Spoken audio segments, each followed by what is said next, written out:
Bon, ok, aujourd'hui, je suis à Vitry-sur-Seine, dans le 94. Je suis pas dans une concession classique. Je suis chez un préparateur de moto qui s'appelle Good Kids Motorcycle.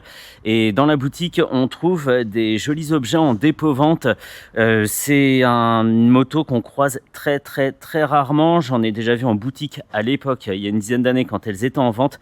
C'est une Zero Engineering modèle T7, donc une des plus rares chez Zero Engineering. Donc, c'est la niche. Dans la niche, on estime que sur la production annuelle de 200 machines, à l'époque, il y avait seulement 10% de T7. C'est dire si c'est un oiseau rare.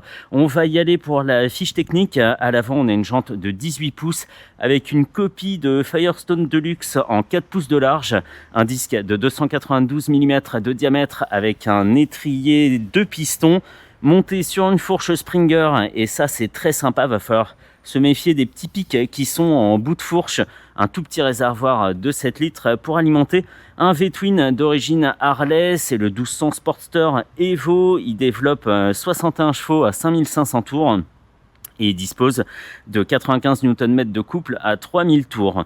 Tout ça est associé à une boîte 5, une selle à 680 mm de haut. La moto est tellement basse que je sais pas quoi faire de mes mains. D'habitude, je m'appuie sur la machine, mais là, c'est pas possible.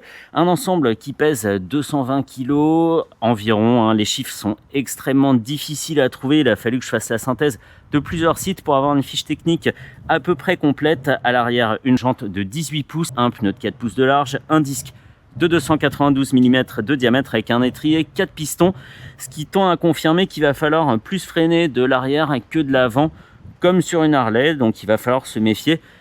Et aussi se méfier de plein de choses, le rayon de braquage, l'adhérence des pneus, la performance du freinage, etc.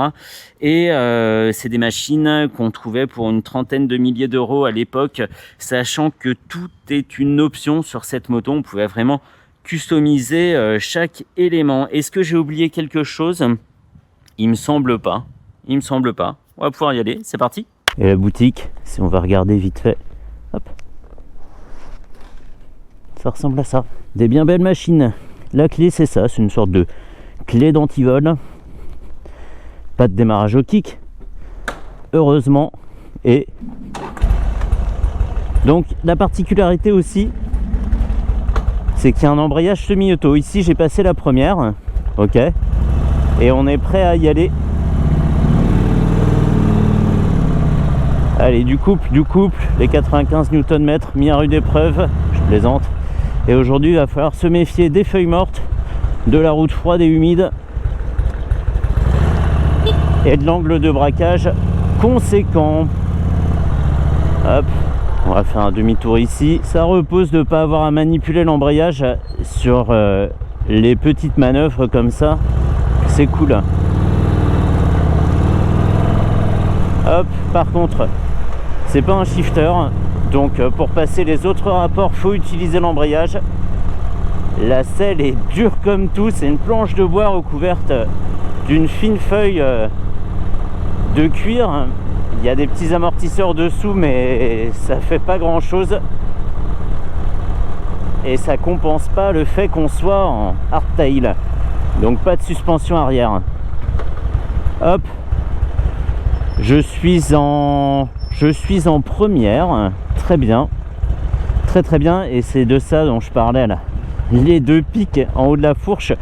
Il vaut mieux pas avoir à faire un freinage d'urgence ou se payer quelqu'un, sinon on finit empalé, mort douloureuse.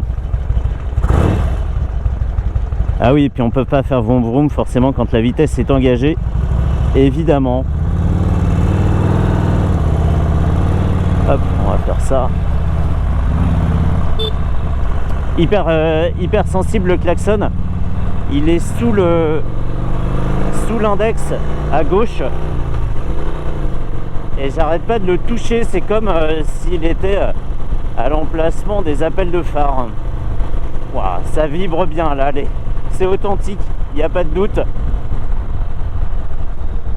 Hop, tac. Donc ce qu'il faut éviter avec cette machine, ce sont les freinages d'urgence. Il faut anticiper à mort, faire appel au frein arrière et prier pour s'arrêter à temps. Mais c'est bien, ça fait potato tranquillement. C'est pas le moteur le plus bavard que j'ai jamais vu, mais ça va. Ça fait des années que je cherche une Zero Engineering. La T7, j'en rêvais même pas. La T5, c'était plus accessible comme rêve, mais c'est aujourd'hui et c'est coulant. On va essayer de rester prudent. Une machine minuscule. Elle est tellement étroite, les pneus de 4 pouces, c'est pas épais. Ça fait une dizaine de centimètres de large dans la géométrie de Molière. Et c'est étonnant. Nickel. Il faut être bien sûr des intentions des autres usagers de la route, parce que ça revient à rouler presque sans frein. Je pense que j'arriverais mieux à ralentir la machine avec mes chaussures qu'avec le frein avant et le frein arrière combiné. Allez, ça le fait.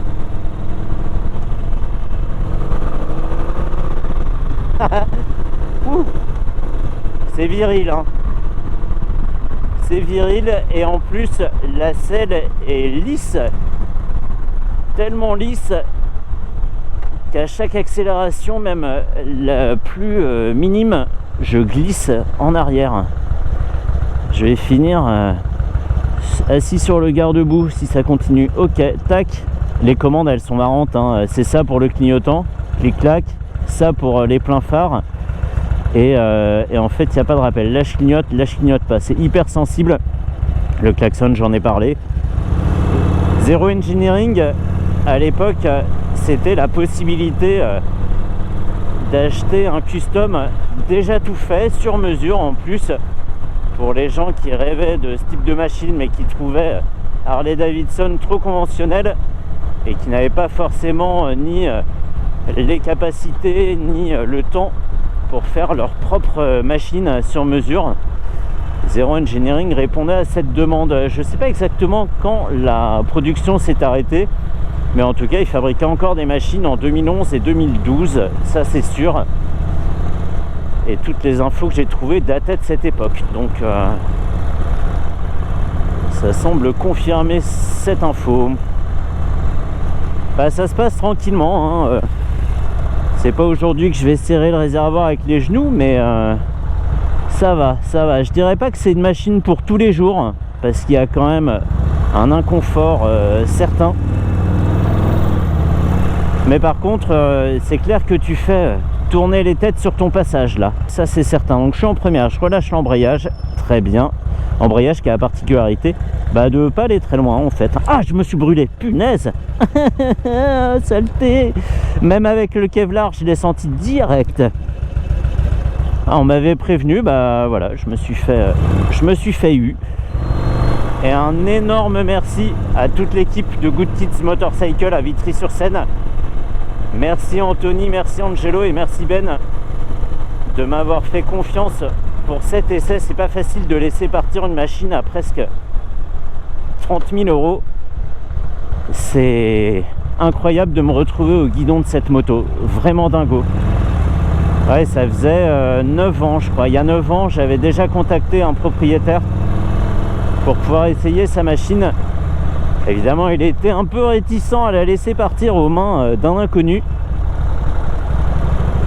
Mais comme quoi, tout vient à point, qui sait attendre. Donc quand on a pris le pli, c'est plutôt tranquille, les vibrations sont pas extrêmes. On voit bien dans les rétros. C'est tape-cul, ça c'est sûr. La fourche Springer, par contre, fait un bon boulot à l'avant. Nickel. On avale bien les chaos de la route. C'est le prix à payer pour l'originalité, quoi. Voilà. Ce petit tour, il va pas être très long. Je vais tourner ici et essayer de faire un demi-tour à notre arrière-c'est-pas, j'ai pas de frein. Je vais essayer de faire un demi-tour en 12 temps un petit peu plus loin. Ouais, 12 temps parce que tac, et tu finis par faire demi-tour. C'est très long, l'angle de braquage est infime. Ah, hop, on va se méfier des vieilles traces de gadou. Merci. On me tend des pièges. Excellent. J'avais très peur. Avant de commencer cet essai, j'étais vraiment dans mes petits souliers. Et en fait, c'est une machine où, bon, certes, il faut réapprendre certaines choses, mais ça vient assez vite. Et on est en plus récompensé par le fait de rouler sur une machine qui a une vraie âme, un vrai caractère. Yes, nickel, j'ai tout compris. Et ça, c'est chouette. On va faire demi-tour ici. Non, je sais ce qu'on va faire. Non, on va pas le faire. Si, on va le faire. Je me méfie vraiment de cet échappement là maintenant. Incroyable de conduire cette moto. Incroyable. Comme ça, on pourrait croire à un custom Harley. Et en fait, pas du tout. C'est beaucoup mieux. C'est beaucoup mieux. C'est la possibilité de posséder une moto qui ne se fabrique plus. Et ça, c'est top. Ah ouais, mais il suffit d'acheter une vieille Harley pour ça. Oui, c'est vrai, Jean-Gérard, mais là, c'est encore autre chose. Je ne l'ai pas dit, mais Zero Engineering, c'est une boîte japonaise. Et le designer est japonais.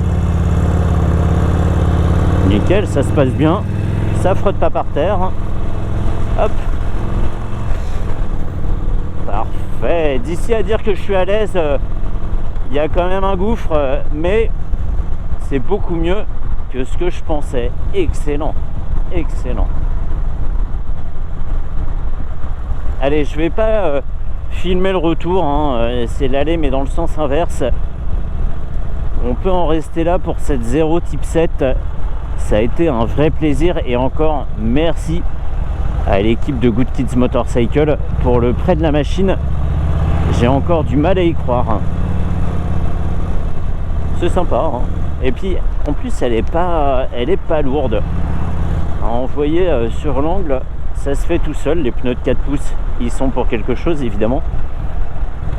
Mais c'est une machine qui se bouge bien. C'est cool. Allez, fini pour la T7. Terminé.